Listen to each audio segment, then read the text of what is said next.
Welcome to Dave's Cooking Show, coming to you from its new time slot of 4 p.m. Don't forget to like, share, and subscribe to Dave's Cooking Show. With all that out of the way, let's get into today's episode. The Big and Tasty. Remember that from McDonald's? It was their attempt in the 90s to compete with Burger King's Whopper, and I'm bringing it back today. All right, here we have some quarter-pound patties that I've seasoned up with a burger seasoning that I get from my local grocery store. You can make the seasoning yourself, or just salt and pepper. Or again, find a seasoning that you happen to like.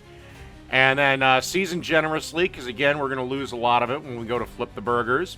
And it did start to rain, so I had to bring the camera in before the final shot.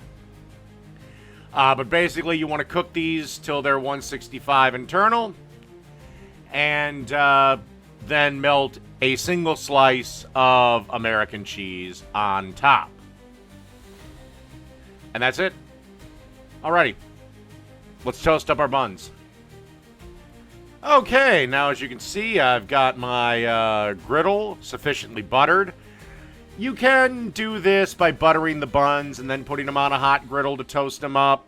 You don't have to use butter at all if you don't want to. I just find it makes a better product.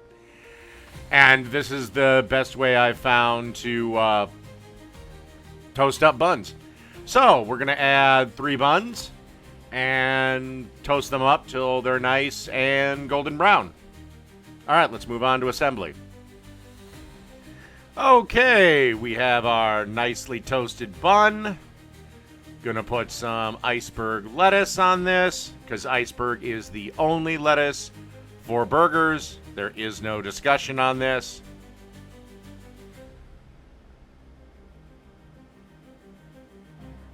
Then we're gonna lay our patty down. And then on the top bun, we're gonna put some mayonnaise and some ketchup, just like Burger King has. And then we're going to add some pickles. And then a nice slice of tomato. Don't forget to give your tomato a little bit of salt and a little bit of pepper. And then we want some thinly sliced white onions. And then you want to put the top bun on top. And that's that. The Big and Tasty. It has returned, and it's done.